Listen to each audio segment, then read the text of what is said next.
Survive and Advance on the Grueling Truth Sports Network. Survive and Advance is brought to you by Replenishing Care Technologies. They get the PEMF machine, but now they've got CBD oil, which if you go to our page, you can get a huge discount on the oil. And later today, actually at 3:30 live, you'll be able to hear me with Replenishing Care founder James Comerford to talk about the CBD oil. I'm your host for Survive and Advance, Mike Goodpaster, and right now I want to welcome in my co-host, a member of the Indiana Basketball Hall of Fame, which we all should know by now, even though he doesn't have a ring, Steve Risley. How you doing, Steve? Doing great today. I have a question for you.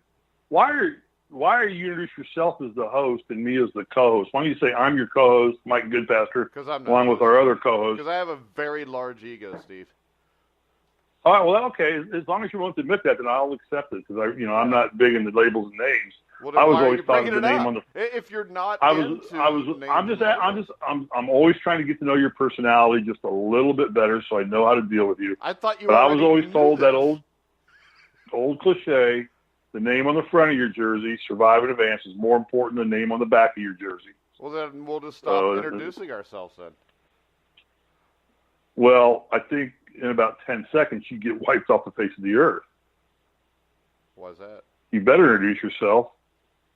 I walked through the Charlotte Douglas Airport yesterday, and I asked them, you know who Mike Goodpaster is? And they said, no.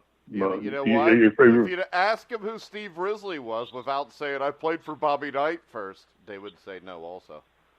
I didn't say a word, and I signed 3 autographs yesterday. Okay, whatever. So people in the Charlotte Douglas Airport knew who you were. That actually did happen one time. We were taking Ross to Disney World back when he was about 12 years old, and we changed planes in Charlotte, U.S. Air, and flew down to Orlando. And some IU people were coming back. I guess somebody stopped, and they recognized me. And right in the middle of the airport, they asked if I would sign an autograph for him, and my son was just in awe.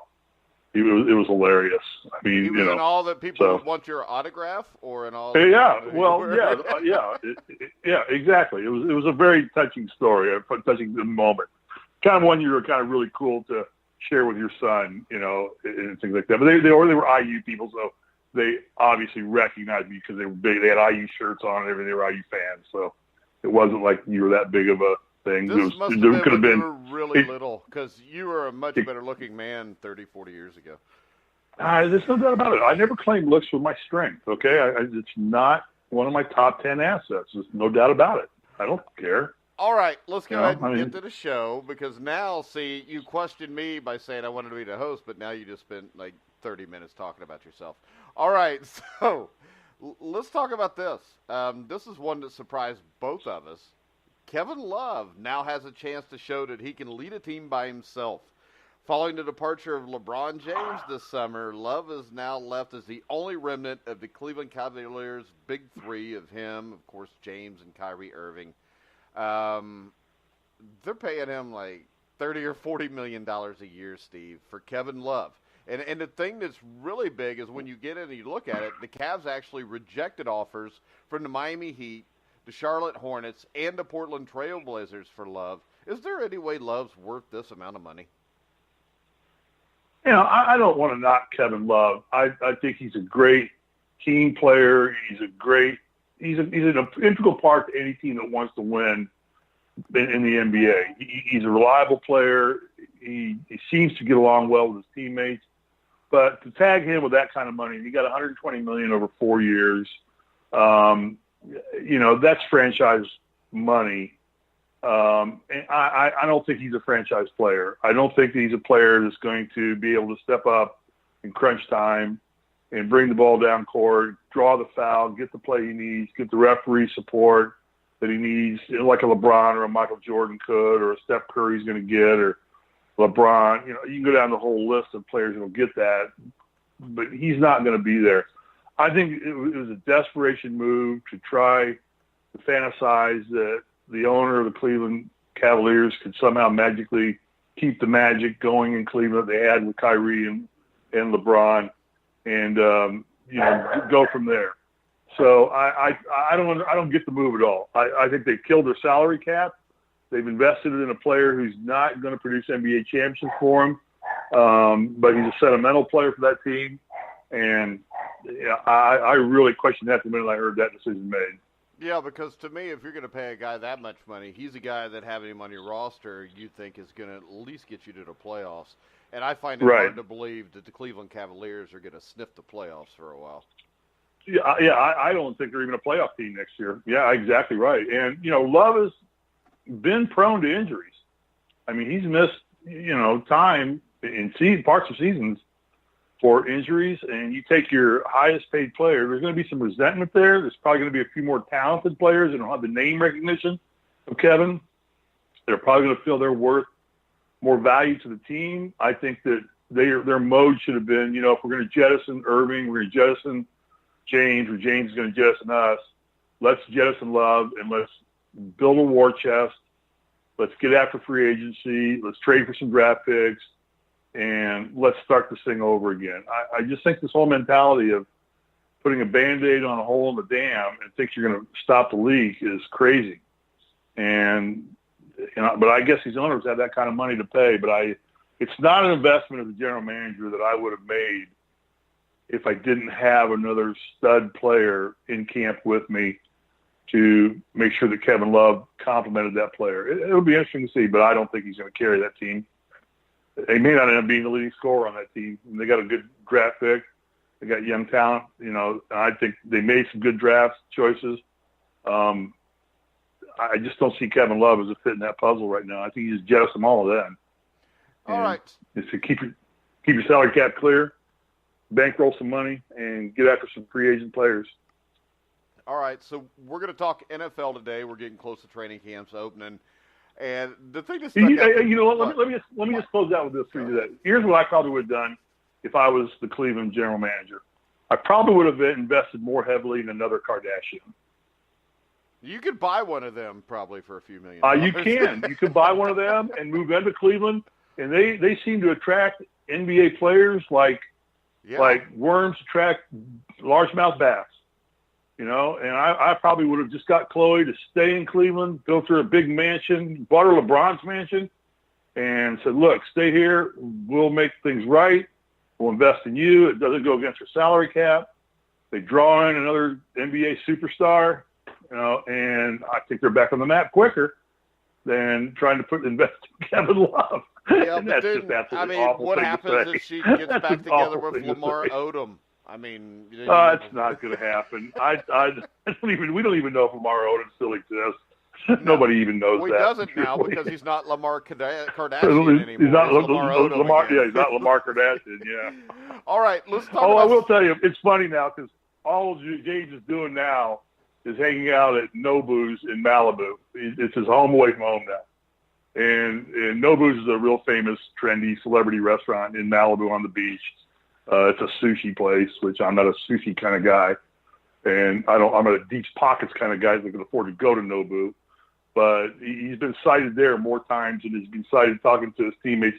Let me just finish with this. It was interesting when I watched the ESPY Awards. There's a phenomenon going on here because they talked to Kyle Kuzma, who was at the ESPY Awards, and they point blank asked you, "Have you spoken with LeBron yet?" And he's like, well, we've kind of texted back and forth. And it's phenomenal to me that Kuzma probably was their star player last year, right? Would you give it that? Yeah. The Lakers star player? Yeah, and Kuzma, it gave you an impression that he had no direct contact with LeBron James yet. I think this thing's going to be messy. I think the Lakers and LeBron are going to be messy. They're going to sell tickets. They're going to sell jerseys.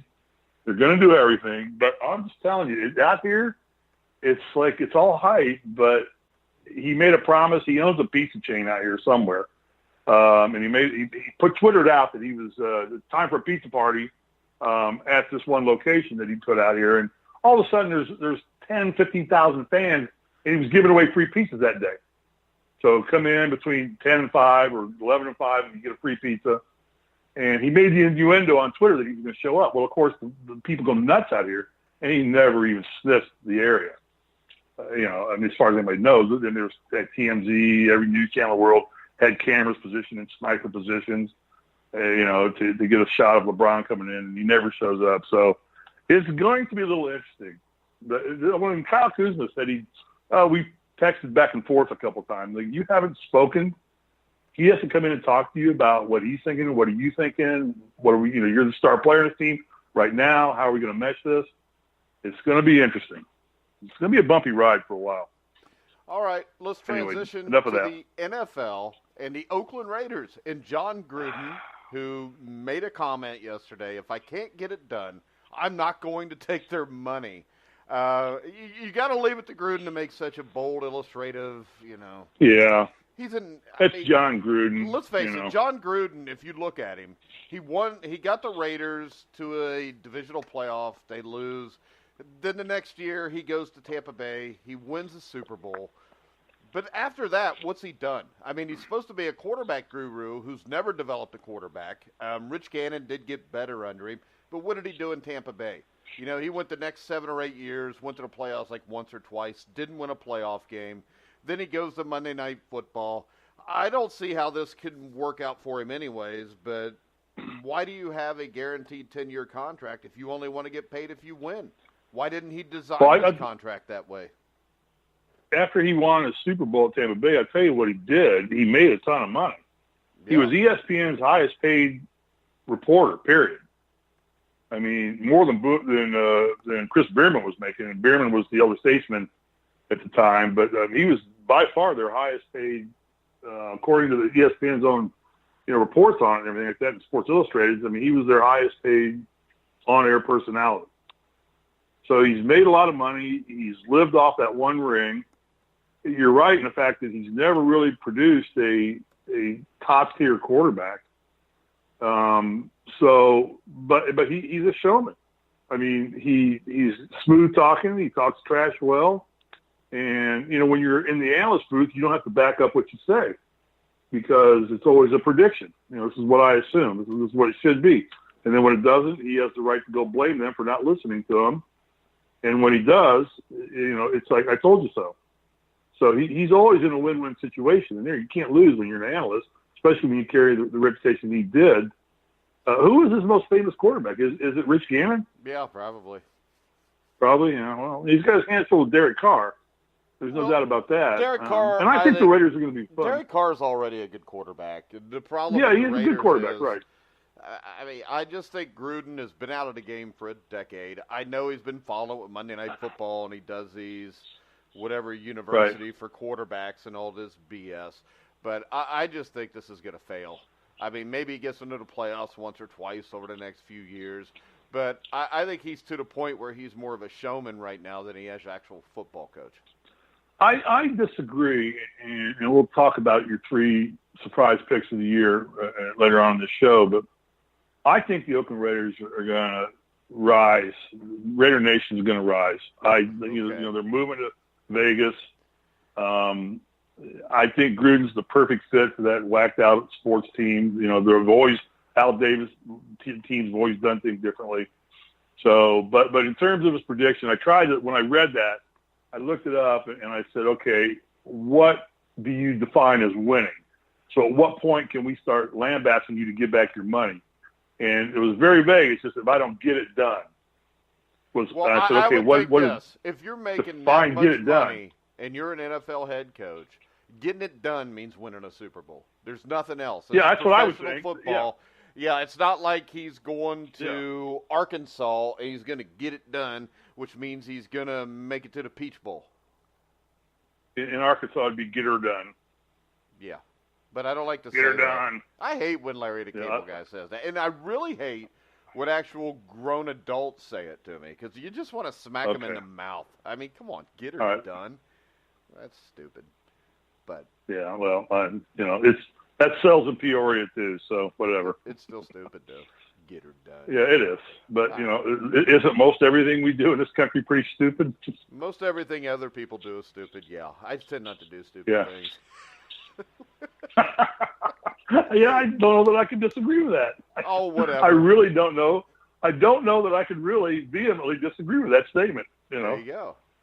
I just there you go. So. There's something that's to be said for common sense. You don't say stupid things. Try not to do stupid things. And when we talk about that, this transitions perfectly into stupid things, which is the NFL Network.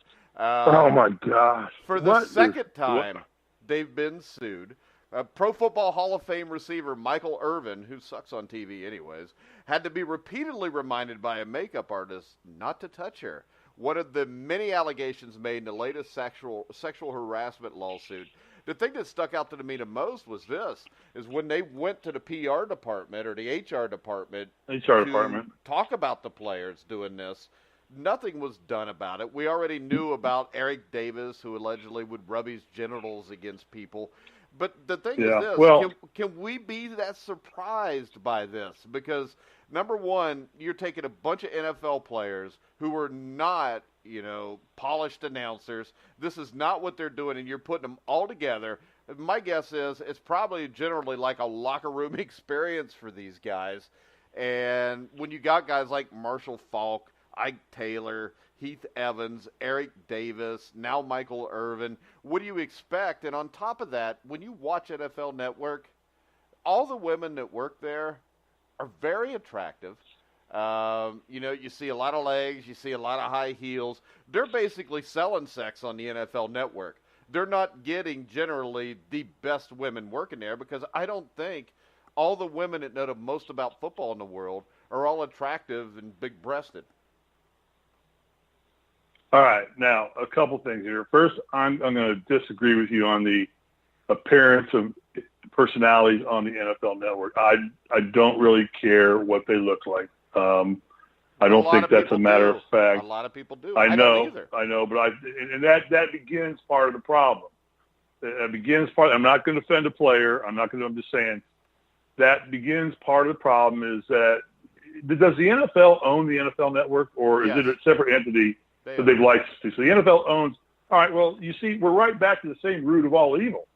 I mean, if that's the case, then you start there. You go, okay. Again, it's speaking out of the left side of your mouth and working out the right side of your brain. And the point is that what they tell you is not what's going on, and they seem to be the only people in the world that claim to be blind to it. This is not the first time. I mean, Falk and McNabb were busted 2 seasons ago, weren't they, for doing the same thing? Yeah, they got suspended. Time. Yeah, and Eric Davis. The second time. And now you've got Davis and Irvin, and so that begots a pattern or a culture. And if it wasn't cleaned up the first time, and the person involved, and I'm not going to name her name, it's published, but I don't like to name names of people that are potential victims. And, she did file a complaint with HR, and HR did nothing about it until a second person came out and filed a complaint, and then they started to address it. I mean, there's so many avenues to travel down here. How stupid are the players, the personalities, the Michael Irvins, the McNabbs, the Marshall Faulks, and two of these guys are Hall of Famers, aren't they? Faulk's in the Hall of Fame, isn't he? Faulk's in the Hall of Fame. Faulk and Irvin are Hall of Famers. So let's go back to the Pete Rose discussion about who should be in the Hall of Fame. Now, don't go there because I agree with you on that. Okay, I'm with you on that. But I'm saying there are so many parameters of what defines a player being in the Hall of Fame. But how stupid are they in this day and age to be doing anything like that? So I just don't understand. And the NFL seems to have no grasp on anything. No, because the NFL doesn't care. They just want to make money. They don't care.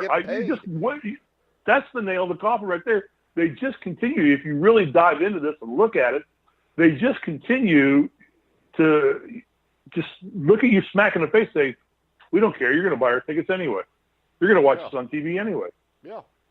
So we don't care. I mean, it's like the old time, we're the phone company. We don't care. We don't have to. When it was AT&T, we don't care. We're the phone company. We don't have to care. You got no competition. Yeah. They have a monopoly. So they do. Let's hope to God the XFL gets their act together and puts something, quality product on the table, at least makes you think that there's something else out there that you could, wrap your dollar behind and say, this is just a cleaner run league.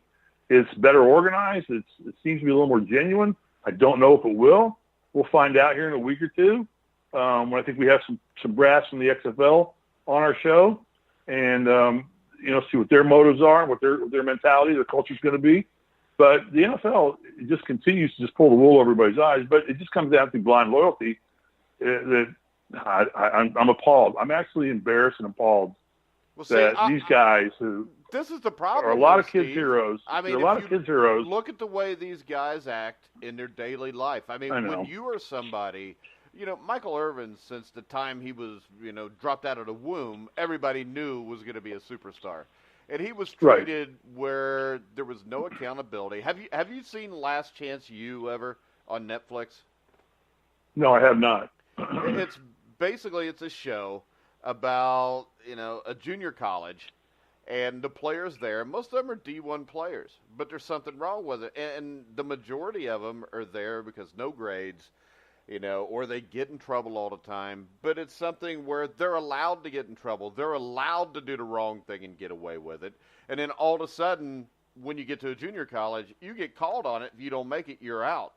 The problem is, if you're a Division I college football player, Johnny Manziel, if some coach would have just grabbed him when he was in high school and said, hey, you just throw a ball, you're not that special, and actually taught him how to treat other individuals and, how to have a little bit of common sense, and maybe you don't play unless you act correctly, maybe something would have happened. Because I think this all goes back to the coaches in junior high, pee-wee, high school, college, that you don't hold superstars accountable. Because if we're in high school and we got Johnny Manziel and we got a 10,000-seat stadium and we sell all 10,000 tickets for our game at $6 a pop, that's $60,000 for the team. If all of a sudden you're going to sit Johnny Manziel, the entire community is going to turn on you, because it's not just in the end the coaches and everything. It's society as a whole that allows people who have great talent to get away with stupid crap. There's no doubt. And I've used that same analogy on Knight. When in the early days, the problem with the mentality of Bob Knight was, and I use this kind of quizzical little saying, is like, you don't let a dog drink out of the toilet for 29 years and then put the lid down. The dog doesn't get it. If somebody had coached Knight to not be Bob Knight the way he turned out when he first started coaching in Indiana, he probably would have retired as the head coach of Indiana entirely under his own terms.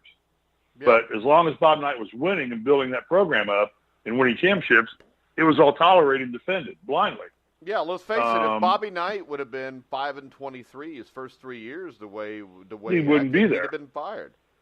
Right, but he didn't. He was a great coach, but the baggage he brought with him. But the baggage was accepted as part of gaining the notoriety that Indiana put their basketball program back on the map.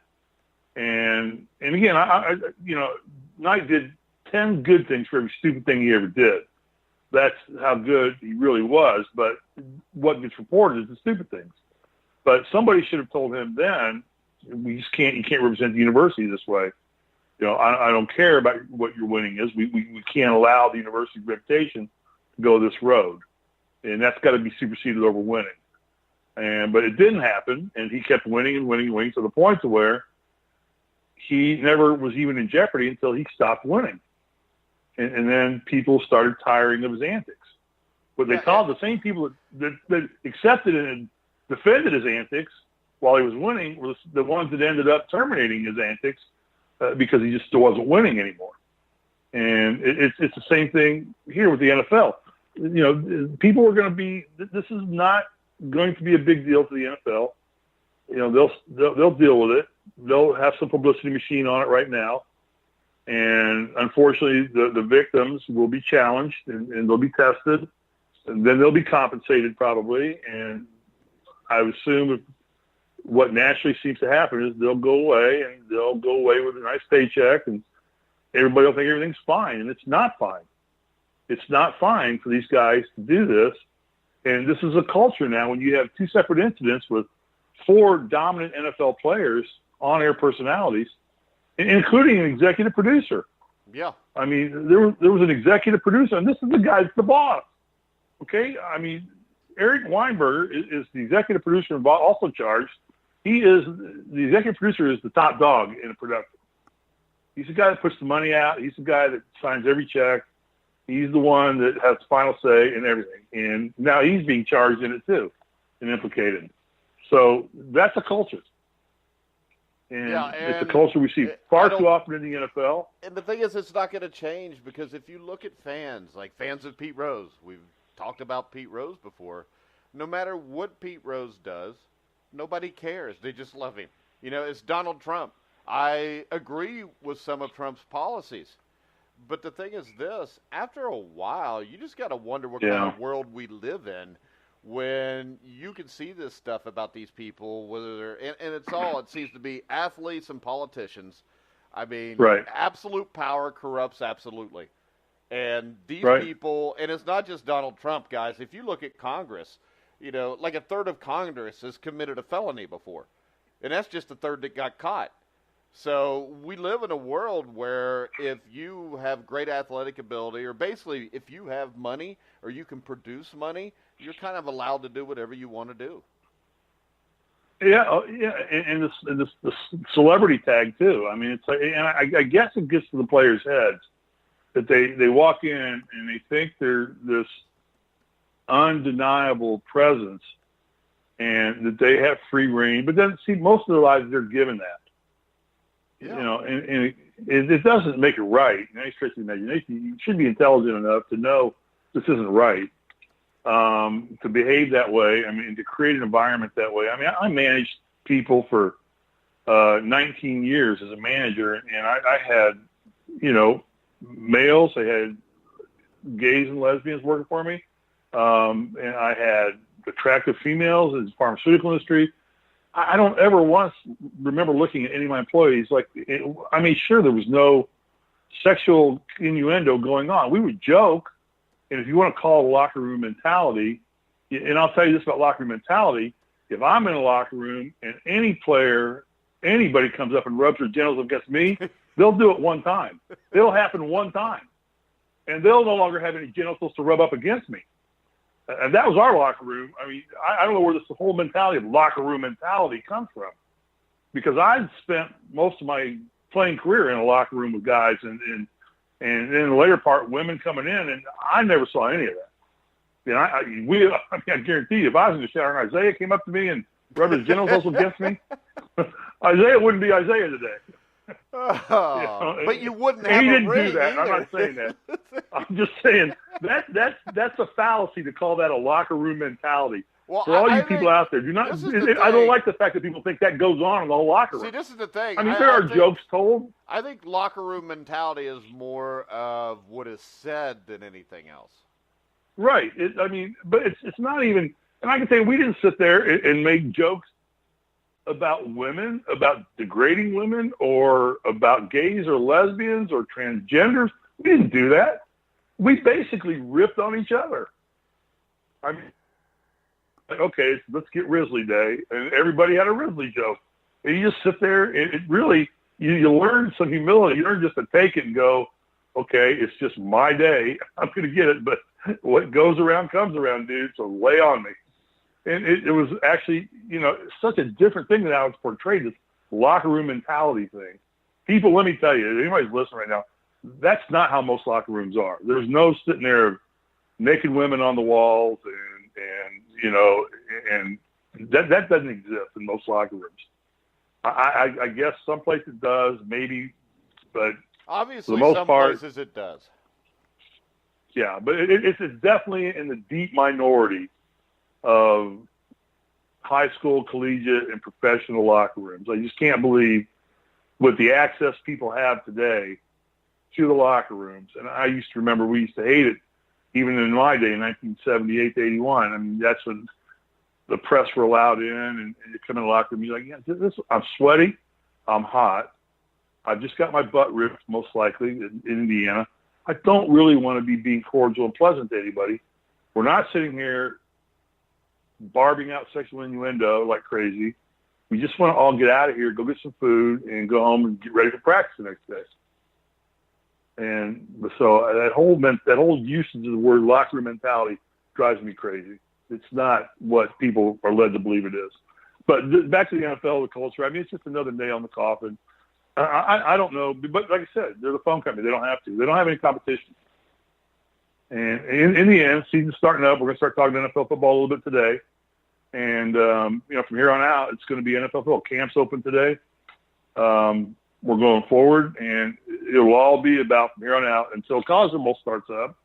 It's all going to be about the NFL from here on out now. Who's hurt in training camp?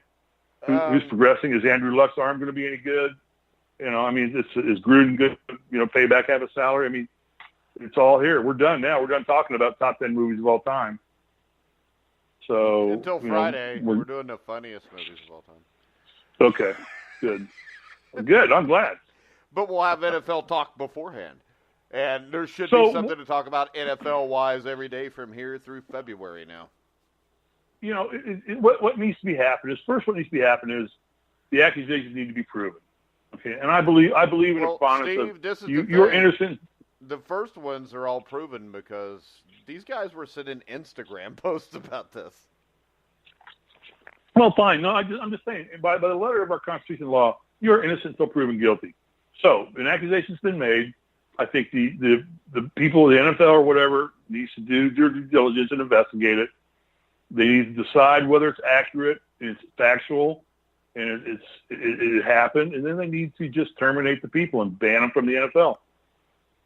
You know, let them go find something else to do with their lives. If they can't respect who they're representing and what they're representing. But when you got an executive producer doing it too, I mean, maybe it's just a culture. Well, yeah, but he's gone too.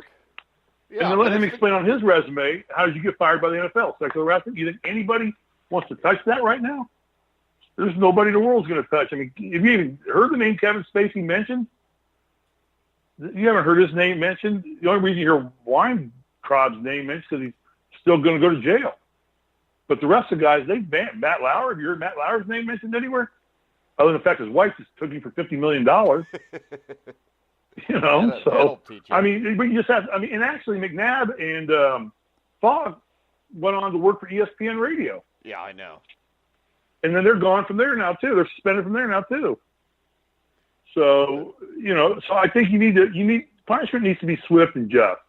And when you don't do that and you keep saying they deserve a second chance, it builds the culture. You said you need to do your homework. You need to prove the claims. I think that, and the victims need to be protected. You shouldn't put their names out, and you should, you know, it's an internal deal. It should be dealt with. And if it is factual, it is proven, then you know what, Irvin and Weinberger and Davis are banned from ever doing anything in the NFL again. All right, Steve. If they're banned from the NFL, nobody else of any reputation is going to touch them. All right, Steve. Because the minute you do, you become part of the NFL process. Steve. Yeah. All right. I didn't know if you were done or not. Now we are going to take a commercial break. When we come back, we will actually start talking about football. Me and Steve will give you our 3 possible surprise teams because we know every year there's surprise teams. Last year, I mean, a surprise team won the Super Bowl, the Eagles. The Rams were a surprise team, won their division. So we'll be back in about 40 seconds to talk about our surprise teams for the 2018 NFL season. Replenishing Technologies helps athletes of all levels train, recover, and perform at their absolute best. We do this by offering the PEMF 120, the world's leading pulsed electromagnetic field therapy device. Workouts, injury, and stress cause cells to lose their natural power. PEMF works like a battery charger, helping cells regain the power needed to dump toxins, take in oxygen and nutrients, and repair. 95% of athletes report less pain, increased range of motion, more energy, and they simply feel better after using PEMF 120. If you'd like to count yourself among that group, contact us at www.replenishingtechnologiesinc.com. All right, guys, we're back on Survive in Advance. I'm Mike Goodpaster with Steve Risley. We are both hosts of this show. We're both co-hosts. We're both hosts. I don't want to be a co-anything. All right. I'm just kidding. Okay. All right. So, Steve, give us. We're going to talk. Well, can I start off with this? Teams. I'll let you start off first. All right. As training camp opens up, here's some fun little facts about training camp. Okay. 21 of the 32 teams this year are going to be doing what's called staying at home, which means their camps are going to be held within 10 miles of their headquarters. It used to be, remember, they used to go to different places. Dallas used to come up into California and train up here. But the move has been more to keep your your camps closer to your headquarters. This will be Aaron Rodgers' first camp without Jordy Nelson in camp with him. Okay. Tom Brady will be his 19th straight training camp with the New England Patriots. Tom is the longest active non-kicking athlete in the NFL right now. 19 straight. And the Packers will be opening their 61st camp this year at the same place, good old St. Norbert College. And that is the longest streak for a team having a training camp and having it in the same location. So just some fun facts I pulled off Instagram. Those are pretty propaganda fun. by the NFL, no less. All right. I thought it was cute. Let's go ahead. We'll start off surprise team. All right. First? I'm going to go cheesy and go on the bandwagon with everybody, but my first pick is going to be the Cleveland Browns. Really? It's an easy pick. I get it. But I'm beginning to really want to root for that team. I think the city took a hit losing LeBron, so the Indians really, are not World Series contenders, although I think they're a good baseball team still. But I think basically what I'm hearing about Baker Mayfield is that he is really panning out to be a real deal. He's performing well in camp. I mean, he's earning his stripes, doing well. They seem to have done a lot of things. They kept their coach, Hugh Jackson, but they got a new GM and John Dorsey, director of player personnel, bringing in some good talent. Offensively, they've got a kind of a minor quarterback thing going on, but it's basically just a deal right now with one player, Tyler Tayrod, is that his name? Yeah, Tyrod Taylor. Tyrod Taylor kind of being the heir apparent, but then it's basically a question of, do they bring Baker Mayfield in right off the bat, or do they let him ease into the lineup? I mean, it's not a question of if he's going to be starting into the season, it's when he's going to be starting. They shored up the receiving core just a little bit, strengthened up. They've always considered to have a fairly good offensive line. They lost their all-pro left tackle. Joe Thomas. Joe Thomas is potential NFL Hall of Famer. They seem to have replaced him, brought in some players to come in. Defensively, they're strong on defense. Their weakness, basically they were able to stop the run most of the season, but they just got dumped on the air. They've shored up their defensive secondary a little bit. New defensive coordinator as well. All in all, I like the culture that they're creating. I think by sticking with their coaching staff for a year and not just dumping on them like they've been doing so many times in the past, I think they're creating a good culture. And I think there really is nowhere for them to go but I think you're going to see them rise probably a little bit faster than people think. I don't know that I can say they're a playoff team this year, although the league, the division they're playing in is not very strong. They get to play all those opponents twice. Really? Pittsburgh's still in a little bit of jeopardy with Le'Veon Bell not signing yet. He's still going to play, though, Steve. And even if he doesn't I know. play, I think this. But is he going to play with a chip on his shoulder or what? So, and again, I don't follow the teams that close enough to say that. I just think Cleveland's going to be a little bit more fun to watch. I think they're going to be a very much improved football team. It rests on Mayfield's shoulders for a lot of reasons. But the more I read about him, the more I've liked about the kid, and the more some of the allegations against him probably were more sophomoric than they were actual concerns. And I think they're going to get better. I think they need to stick with what they got going on. They can't get worse. Yeah, they can't get worse. There's no doubt about it. But my problem is this, Steve. You're keeping a head coach there that has went 1-31. He is a joke as a coach. They bring in an offensive coordinator in Todd Haley, who couldn't get along with a Hall of Fame quarterback. You bring in Ken Zampese as the quarterback's coach because his dad was Ernie Zampese. Ken Zampese knows nothing about coaching a quarterback. I've talked to him before. I interviewed him last year before the Bengals season, and I wrote an article on how I thought he would be fired by week 3. He was fired in week 2. Their division, the Steelers are always the Steelers. They're always going to be around 10 wins. The Ravens have John Harbaugh, so they're a contender. The Bengals have talent but no coach, so they're similar to the Browns. But the difference is the Bengals have a quarter. Put it like this.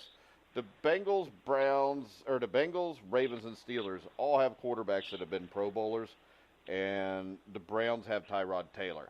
Tyrod Taylor is an average quarterback, but I think if they had a different coach with the talent they have, I think they could make a run at 8 or 9 wins.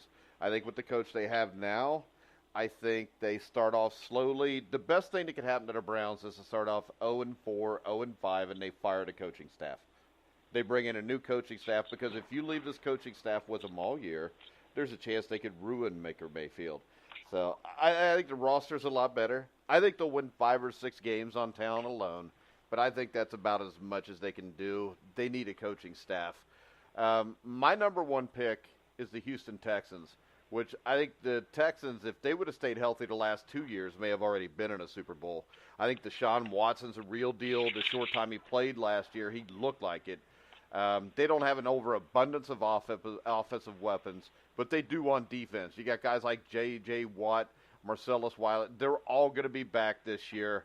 I think if Watson has a solid year, keeps the turnovers to a minimum, I think the Texas defense is good enough to take this team deep into the playoffs. And if you remember 2 years ago, I mean, they put up a better fight in New England in the playoffs than the Pittsburgh Steelers did. So I think when you look at their defense, the young quarterback in Watson, who I think is going to be a stud, I think this is a team that can do some damage. If you look at Bill O'Brien, he's made the playoffs 3 of the last 4 years without much to work with. Hasn't had a quarterback at all. When he had one last year, he got hurt. So this is a guy that's been able to take a team that's probably going to win 5 or 6 games and win 9. I think now he's going to take a team that could probably win 9 or 10 and maybe win 11 or 12. Okay, yeah. I mean, Houston to me always seemed to be, they seemed to rise 2 or 3 or 4 years ago. They were really good. I mean, they were pounding their division. They were making the Colts look silly, which, isn't too hard to do these days. But back then the Colts, Luck was still healthy, and they were still a team that, was getting into the playoffs primarily because of the conference, the division they were playing in. And then they just kept getting decimated with injuries. So I think the foundation's there for Houston. I mean, I just need to, shore up a few positions and get some people healthy. I agree with you. I think Houston is a team that can rise and be a real challenge in the AFC, quicker than a lot of other teams can do. Yeah, and I think the majority, 2/3 of these guys I picked were in the AFC because the AFC is the weaker conference. And the Patriots are only going to be able to do this for so long. Brady's only going to be Brady for so long. Father Time kicks everybody's ass, whether it was Joe Montana or Johnny Unitas. They all get old. Right. He's going to get old at some point. And that's why we go to my second pick in the AFC. I've got the Chargers. I think the Chargers are going to have the best defense in the AFC. They've stockpiled edge rushers. They added Derwin James, a Florida State safety, who's more of a downhill safety, but their defensive back is really good. And I think the biggest addition for this team is on offense, where the Chargers added center Mike Pouncey, who's one of the best centers in football. If he stays healthy, that should improve an offensive line that struggled last year. Melvin Gordon carrying the rock, quarterback Phillip Rivers throwing it. I think the Chargers are a very dangerous team.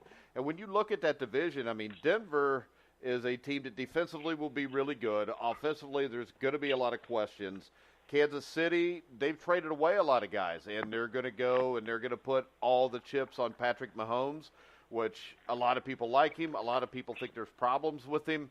I'm one of those guys that's kind of wait and see with him. And then you've got the Oakland Raiders, who I think are a team that just have so many deficiencies on defense, it's going to be hard to do anything. So really, I think this is a division where almost every one of these teams could win anywhere from 6 to 10 games. But when I look at it, I think the Chargers are the most complete of all 4 teams. Yeah, I like the Chargers too, but I did not pick them because I knew you've been harping on them since we started talking NFL football, and I figured it was a team you were going to pick, and for all the right reasons. They're not getting a lot of press out here in L.A. It's mostly all wrapped around the Rams, and, people have Super Bowl expectations of the Rams now, so they're drawing a lot of the media and press out here, so you're not hearing a lot about it. I think anytime a team that's rising up and stay under the radar screen as long as they can and just keep building and building without getting that bullseye put on your back of, all of a sudden a challenger or contending team, I think it's good for the Chargers. And it's always been a solid franchise. They've never really just blown it out terribly bad like a Cleveland Browns franchise would have, but they've always just never been able to get over that last hurdle. And I think all your assumptions are right. I mean, I wouldn't surprise we see them become a powerhouse out here on the West Coast because, it's just not a lot of great football out here going on right now. All right, Steve, who's your second team? My second pick, it kind of you alluded to a little. The Patriots probably are more vulnerable right now than they've been in the last 19 years. I mean, it's not to say that they're still not going to be the class of the AFC East, but I really like some of the moves the Jets are making. I think from what all we've been told and heard, Darnold is picking up the playbooks incredibly well. He's becoming very efficient. He has some turnover issues at USC. They seem to be working with him on that a lot. They have revamped their offensive line. They allowed 47 sacks, which I think was the most in the NFL last year. And you've got to be able to protect the Darnold and keep him healthy. I think Darnold will move in and start right off the get-go. They got Bridgewater as a backup, but he's coming off the knee injury from 2-6. They never really recovered fully from that. They've got him as a backup, and again, a good mentor to Darnold and things of that nature. So, I like the direction they're going. They still need to find a good running back and a number one receiver. And they've lost Darrelle Revis on defense, but I think they're making a lot of moves in the right direction. And I think the AFC East is weakening a little bit, that you're going to see them continue to improve within a year or two. Offensively, their offense is going to be in line. Now, what they can do defense, they had an average secondary, and they finished 18th overall in kind of defensive standings for the NFL last year. They're shoring up their defense a little bit, but I like the Jets. I like the Jets as a team. It's kind of moving more in the right direction than the wrong direction. All right, I think they're about a year away. I think they are moving in the right direction. I like Darnold. I do disagree. I think Josh McCown may start the season as a starter or at least a backup. I think you'll see Teddy Bridgewater. I don't think he's going to be able to play. I think the knee injury he sustained was so serious. He hasn't played in essentially 2 years. They only put $500,000 guaranteed in him. So I look for Bridgewater to possibly be cut. They got a new offensive coordinator, Jeremy Bates. And the thing about Bates is he's worked with McNown before, so it wouldn't surprise me if McNown starts the season, but I think it's only a matter of time before Darnold comes in. The major problem I see with the Jets is their offensive line. They allowed 47 sacks last year. They fixed a couple of the issues in the offseason. They let some players go in free agency. Yeah, they let him go. Signed some people. And the thing that I really like about the Jets is their head coach, though. I think Todd Bowles has done a great job. He has. And, I mean, this is a team that a couple years ago, with less talent than what they have here, won 10 games. Now, the advantage they do have is the AFC East has been crappy for seemingly ever. It's New England and then everybody else. Talk about with Cleveland, I mean, the Jets are going to get to play the Dolphins twice and the Bills twice, and I think the Dolphins and the Bills could both be competing for the number one pick in the draft by the time this season's over. So you get 4 wins there, that gives you a head start on things. So you figure you go 4-2 in the division, you can do something. I still see this team maxing out probably between 6 and 8 wins, but I do think that's a prediction. I think next year, I think this is a team that could be a playoff team. I like what you said about Bowles. You have to appreciate what Bowles is doing and where he's doing it at. I mean, New York is no easy place to coach. I mean, ask Billy Martin, ask Joe Torre, ask Coughlin, all the coaches, the great coaches who ever coached there. It's not an easy place to coach. The pressure on you is immense. And I think Bowles has really shown a lot of class and stuck with the organization where I thought there were times when he would just dump the organization. But he's always been a classy coach. And I didn't think he needed to take some of the crap that he took, given the tools he had to work with. But, so I like their coach a lot. I agree with you. Defensively, they've got in Demario Davis, they've got a very good middle linebacker who recorded 5 sacks out of that position, which is, a pretty good effort on his part. They're showing up. They brought in Avery Williamson from Tennessee.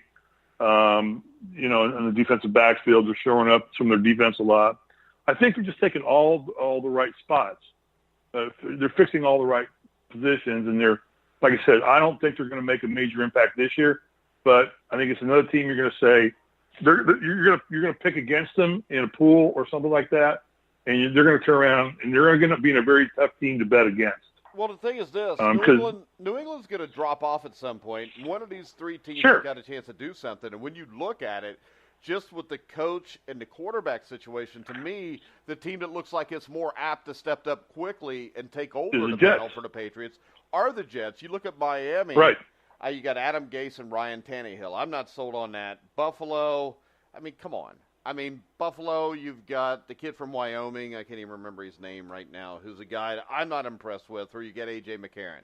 A.J. McCarron is not a good quarterback. He's not an NFL-ready quarterback. The head coaching position there, I don't think, is in very good shape, just from coaching decision moves I've seen him make. And that Buffalo team made the playoffs last year, and I don't even know if they beat a team that was above 500.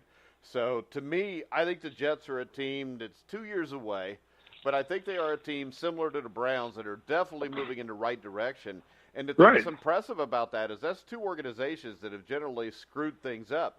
Now, I'll put the Jets above the Browns just because I think the Jets have the coaching system. I would agree. Coaching situation taken care of. Better coaching staff, yeah. Yeah.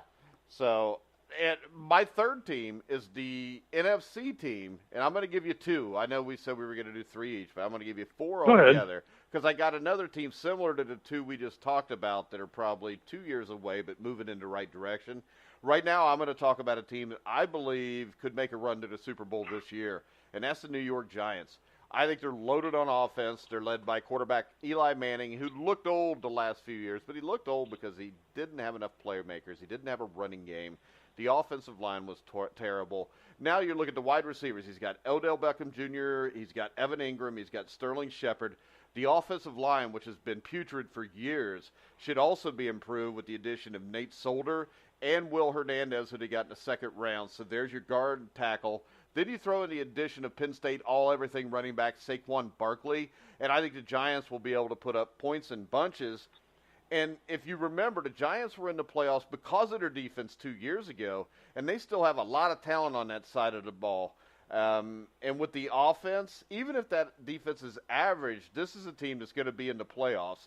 I think when you look at their division, the question is, can they hang with the Eagles? I think the Eagles have the most loaded roster in the NFL. But if there's any team here that can unseat them in the NFC, right now my first pick to upset them would be in their own division with the New York Giants, Steve. I agree. I've always been a Giants fan. I've always thought Eli was kind of always, never given all the tools he needed to be as great as he could. He's got 2 rings, but, he's still never really – that team's never faced a lot of continuity. They've always had a bunch of individuals. It's New York. Come on. It's like the Yankees. It's where all the superstars go to make money, and they are superstars and they are talented players, but they generally end up playing for themselves rather than a team. And I've always thought the Jets more underachieved than they overachieved because I've always thought they had more talent. So I would agree with your assessment. I like the Jets. I always watch the Jets, or the Giants. The Giants, I'm sorry. I meant the Giants. Who else you got? All right, my third pick is going to irk you royally, but I'm going to go with the Raiders. I just think the Raiders are going to they're coming off a dismal season. The key to that whole thing is getting Derek Carr back in playing capacity, what he has the ability to do. You've got Marshawn Lynch. You got a bunch of stars on that team. And Gruden is the wacky coach. You can find a way to bring them all together. I'm not saying he's a great coach. We talked about it earlier when we talked about his bold prediction of not taking his salary. But I just think that Gruden is the catalyst to the chemistry of all the elements are sitting on that team. And the move to L.A. coming up, or L.A. to Las Vegas, I just think the Raiders are going to have probably the biggest impact in the NFL this year of any team that's not already destined to be a Super Bowl contending team. I think they're going to fly. I think this is a good fit for everybody. They've got a lot of talent on the team. They pour a lot of money into their offensive line to protect Lynch and to protect Carr. They have that mystique of being the Raiders. They're always feared. Defensively they're solid. They've got good players in a lot of positions. I just think they lack the coaching continuity they needed to bring everything together. I do think Gruden's probably going to be good at that. He likes to get up and perform in front of an audience. And if he can get them all kind of on the same page with a common goal, I think the Raiders are going to be a real fun and improved team. And people are going to want to watch Raider Nation rise again. All right. I disagree. I think the offensive line is still crap. I know they poured tons of cash into it, getting Kalichi Osamale or whatever his name is, center Rodney Hudson, guard Gabe Jackson, left tackle Donald Penn. Yeah. I don't think that you are going to make a run in the playoffs with Donald Penn protecting your quarterback's blind side. I think rookie Colton Miller was a huge reach with the 15th overall pick. I just think this team has a ton of holes. I mean, they got Jordy Nelson. The question is this. Is Jordy Nelson that great of a receiver, or was it because he was with Aaron Rodgers? With Aaron Rodgers, right. Wes Welker never did much after that. They cut Michael Crabtree. So I think Jordy Nelson's an improvement there. You've got Martavis Bryant, but the problem with Martavis Bryant was not on the field in Pittsburgh. And if Martavis Bryant was a great teammate, I think he would still be a Pittsburgh Steeler. I think you've got Jared Cook. I mean, he had his best season last year. He can stretch defenses a little bit, but I don't think he's a great player there. And see, my problem with all this, Steve, is this. You got Marshawn Lynch at running back. You got Jared Cook at tight end. I don't think there's any depth behind them. And it's really hard to make it through an NFL season without any injuries. Wide receiver-wise, the starters are good, but there's no depth. Oakland's defense is Khalil Mack and then everybody else. There's a ton of holes there, and they're going to be dependent a lot on rookie defensive tackle P.J. Hall, who was a second-round pick from Sam Houston State, who I think is going to be a bust. Maurice Hurst, another rookie tackle who dropped in the draft due in part to a medical issue. So I think Hurst could be a stud in this league, but the medical issue thing has to kind of freak you out. Mario Edwards is also another option on passing downs, but I don't see where this team gets a pass rush. I don't see where they're going to successfully be able to run the ball. Linebacker-wise, Max good. The other guys are all right. I just don't see it. I think there's a lot of holes here, and there's a lot of holes in the secondary. So if you've got to outscore people, that's fine. But the offensive line's what leads me to think maybe they can't. I think this is a team that wins between 6 and 9 games, and if they do everything right in the offseason the next year, they've got a shot to be a playoff team from there on. Okay. Yeah, I do think Gruden's an offensive-minded coach. There's no doubt about that. I think that his mentality will be, we'll focus on the defense down the road, but right now I want to get Carr in line. I want to get Lynch running the way he used to run if I can. I don't know the offensive line is as decimated as you think it is. We don't know. We'll find out. It's not decimated. I just think the guys they signed aren't as good as what people say they are. Yeah, well, but they're unproven, so let's see. Like I said, I kind of liken this team a little bit to some of the Redskins teams that had nothing but malcontents. And Gibbs comes in and unites all the malcontents. This isn't a team of malcontents. I mean, Derek Carr's not a malcontent. I don't think Marshawn Lynch is, and he's just kind of an asshole sometimes. But, I mean, I don't think you're bringing in people that are, going to bars and getting in fights. And I think this also, I agree with you, and I think this has been John Gruden's biggest downfall. He's an offensive coach that worries more about the offense. But this is the problem. I think a great offensive coach that becomes a head coach knows that the best way to help a young quarterback that's been injured and an offensive line that may not be that great, is to build your defense, because your defense helps your offense. Because if your offense goes on the field knowing we got to score a touchdown every time because our defense sucks, it makes it a lot harder to make the correct decisions for Derek Carr. If you put him out there with a great defense, then there's no pressure because, we got this. If I screw this up, they're going to hold it. It takes the pressure off of him. So, in the end, I think this doesn't work because of Gruden. If they're going to do anything, it's going to have to be in the first year or two, because I think he's all show. I think he's all Chucky doll. Yeah, I tend to lean that way with you, but I do think for the first couple of years, I think they're going to make a big jump. I think he's going to put smoke and mirrors up there. I do think the Raiders are a powerful offensive football team. I think Carr is as good a quarterback as there is when he's healthy. And when he can throw the ball as well as anybody and run an offense as well as any, staying healthy. See, I don't think he can, though, Steve, because if you look 2 years ago before he got hurt, their biggest game was against the Kansas City Chiefs. I think it was on a Monday or Thursday night on national TV for the division. And Andy Reid, who's one of the best coaches in football, and his staff put together a game plan that completely confused Carr. And, Carr looked like he was lost there. And I think Carr is a really good quarterback. I don't think he's a top 10 quarterback in the league. I think he probably falls somewhere between 10 and 16. But I think he's a guy that could get a lot better. I'm just doubting whether John Gruden is the guy to do that. Well, if you listen to his press conference, he is the man to do that, although we've talked earlier about who has he ever produced. You're right. We talked about he helped produce, Brett Favre. Rich Gannon. Brett Favre. He was the quarterback coach for the Packers. I don't remember if that was at the start of Favre's career or not, but I think it was. But when you look at Brett Favre, that is not the product of great quarterback coaching. That's the product of a dude with a big arm that's not afraid to throw the ball anywhere at any time. And if at some point a quarterback coach could have got a hold of him and reined him in, you'd be looking at a guy that was an all-time great. To me, Brett Favre was a great quarterback, but he wasn't an all-time great because he took too many unnecessary chances, especially in big situations and big games.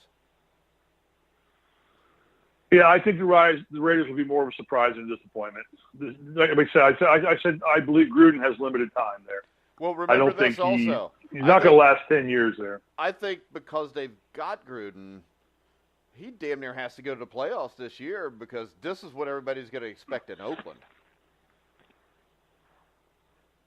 But then again, out on the West, you've got San Diego, and really, who else is strong out there? It's Los Angeles now, Steve.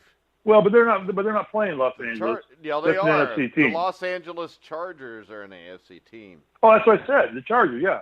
They've got the Chargers. Other than that, who do they have? I'm usually the one that screws up and calls them San Diego. And when you live in L.A., you still consider the Chargers. Hey, the San great Diego thing Chargers. is this. I kept slipping up the St. Louis Rams, the L.A. Rams, up until when they moved back, so I ended up being right anyway. There you go. But see, the Los Angelians out here don't consider the Chargers L.A. Chargers. They're still San Diego, just kind of squatting on our new stadium we're building out here for the Rams. If the Chargers all of a sudden win 13 games next year, they'll be LA's team. You know how that works, Steve. Hell, if they win 13 games, half of the Midwest will claim to be Charger fans. But I thought that to be true, but it's not that way with Anaheim and the Dodgers. I know the Dodgers are the dominant team of the two right now, but I don't see this city really embracing the Angels as much as they embrace the Dodgers. I just think that I think the Rams are always going to be an LA team. But that's immaterial. They're playing in two different divisions, NFC and AFC. So the Rams are not the Raiders or Chargers concerned until Super Bowl in, Minnesota this year? Yeah, something like that. Some stupid-ass place to put a Super Bowl. So, it's not a stupid-ass place to put a Super Bowl. They put one in Indianapolis. It's cold up there. It's going to be minus 40 degrees.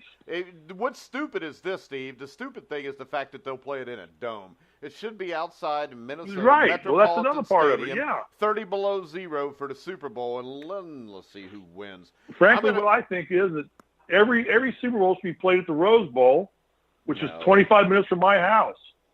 So I could just waltz on over there, scalp the ticket. To the Super Bowl. and get credentials to go to Super Bowl, drive over for the morning, we were fight the credentialed for the 210 Super Bowl over. last year. We just didn't have anybody that could go. Hell, my wife's office is 5 minutes from the Rose Bowl. We just camp out in her office for the night, walk over, not have to fight traffic, get credentials, and I can go to every Super Bowl there is from here on out. There you go. We drive by the Super Bowl. I'm the opposite. Rose Bowl every I think day. every Super Bowl should be played in Cincinnati at Paul Brown Stadium because I'm like 20 minutes away. So that's never going to happen, though, because it's not. No, it's not. Yeah. All right, so I've got one more team just to throw in for the hell of it. Okay. And nobody talks about this team. They're in a division that's pretty tough. So I don't think they're a team that's all of a sudden going to win 9 or 10 games this year. But I do think they could win 7 or 8 games and be a huge surprise. And nobody talks about the Chicago Bears. They had a great offseason. They look poised to make a tremendous start. And the Bears started the offseason out right by hiring Kansas City Chiefs offensive coordinator Matt Nagy. I think Nagy was the best head coaching hire of the past offseason. General manager Ryan Pace has done a great job bringing in wide receivers Taylor Gabriel, Allen Robinson, along with athletic tight end Trey Burton to help second-year quarterback Mitch Trubisky. Pace has also had some nice picks in the draft, nabbing stud linebacker Raquan Smith, center James Daniels, and wide receiver Anthony Miller in the first 3 rounds. I think the Bears are headed in the right direction, and all this is dependent on Trubisky. If Trubisky can improve from last year and have a solid year, I think 7 to 9 wins is not out of the question. My only question is how good is Mitch Trubisky? And that's my biggest concern here because I've never thought the kid was going to be a great quarterback. I've never even thought he would be good. But I think the rest of the team they're building around him, and see, this is the difference between them and the Raiders, is the Bears went out, they got weapons to give them depth offensively. They've already got Jordan Howard running the ball, but the defense, I think, is solid. And when you have a solid defense and you got Jordan Howard running the ball, it makes life much easier on a rookie quarterback. I know he's not a rookie, but he still plays like one so far, looking at him last year. So I think Trubisky has a chance to have some success because he's got a running game. The offensive line is going to be solid, and then the defense should be decent. Now, the only problem I see is you're rolling with Aaron Rodgers and the Packers. You've got Mike Zimmer and the Minnesota Vikings with Kirk Cousins, which Kirk Cousins, to me, makes Minnesota more of an enigma because I think Case Keenum, you know what you're getting. With Kirk Cousins, you're never really sure. The Detroit Lions, I think the Lions are going to drop down. I think the Bears pass the Lions. I think the Bears could compete with the Vikings to be the second-best team in this division, though. Yeah, I look hard at the Bears. On top of everything you said, which is accurate, and I looked at the Bears. Who doesn't want the Bears to win? I mean, who really roots against? You don't? See, I hated the 1985 Chicago Bears and that stupid-ass Super Bowl shuffle, and I've held it against them since, and I also hate the Chicago Bears because in 1988 they had home field against the San Francisco 49ers in the NFC Championship game and got blown out 28-3, so then my Bengals had to play freaking Joe Montana in the Super Bowl again, and I guarantee you this, the Bengals would have thrashed the Bears with Jim McMahon or Mike Tomczak in 1988. Yeah, well, I don't feel that way. I think that I'm always root for the Bears, maybe because they haven't had a lot of great luck other than '85. You they root didn't for get to the them Super Bowl because against the the Colts got to win a Super Bowl against them because they had Rex Grossman at quarterback. Yeah, well, and I think the second biggest mistake the Bears were made, my wife's been watching Barry Cavallari, which is Jay Cutler's wife's show on reality TV now. And I'll tell you, that guy's a genius. Yeah. Jay Cutler, I can't believe the Bears ever let him go. I hope you're I mean, that guy, I'm sitting here watching him, and that guy's got it nailed. I hope you're kidding. I can't believe they didn't give him the credit for leading that offense and giving him more opportunity and more freedom to mix it up like he does on the TV show. Yeah. All right. What's the name of that show again? Barry Cavallari. Okay. That sounds stupid. His wife is some reality star, Cavallari. I can't even think of her first name. But he's the stay-at-home dad now who's in her hair. He's the comic foil for the show now. He does no job. He has hundreds of millions of dollars in the bank for no real success in the NFL. Plus, he took the Dolphins for a crap load of money for just playing part of a season. $10 million. Yeah. And and it's not to say he won't come back again this year somewhere. Oh, he won't. Nobody's going to. There was only one team dumb enough to do that, and they're probably not dumb enough the to Dolphins. do it again. Yeah. Yeah. All right, Steve. So we're a little over an hour, and it's almost nap time for Steve because when you get to be in your mid-70s, nap time usually comes about 3 to 4 hours after you wake up, right? Well, go ahead. Have your 15 minutes of fame on me. Go ahead. 15 minutes of fame on you? Yeah. I thought I was giving you 15 minutes of fame. Oh, no, No, Isaiah that's all right. gave Pick you up. that. Yeah, Isaiah gave me that. I've already had my 15 minutes of fame. So go ahead, beat up on me. No problem. I'm out here where it's going to be a record-breaking 109 degrees out here this year, and I'm going to try and tee off at 1 o'clock. Oh. Right in the middle of it, just to shove it back down its throat. No, I'm not. That's very cavallari. It's very cavallari. There's our new phrase for the season. That's a very cavallari move. You know? What is her first name? I can't even think of her first name. Kristen Cavallari. Is it there you go. Very Cavallari or Very Cavallari? Very, V-E-R-Y, Cavallari.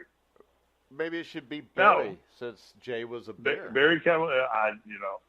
My wife has it on. I'm just sitting there. Blame your wife. Whatever. You're the one that watches the Kardashians all the time. So Very Cavallari is probably not as stupid as the Kardashians. It's probably not, actually. She's a lot better looking. What channel is this on? Because I might want to watch this. I don't know. It's a good question because it's just being DVR'd somehow. So all right. I don't know what channel it's on. What channel it's on, and then text it to me because I want to watch Very Cavallari.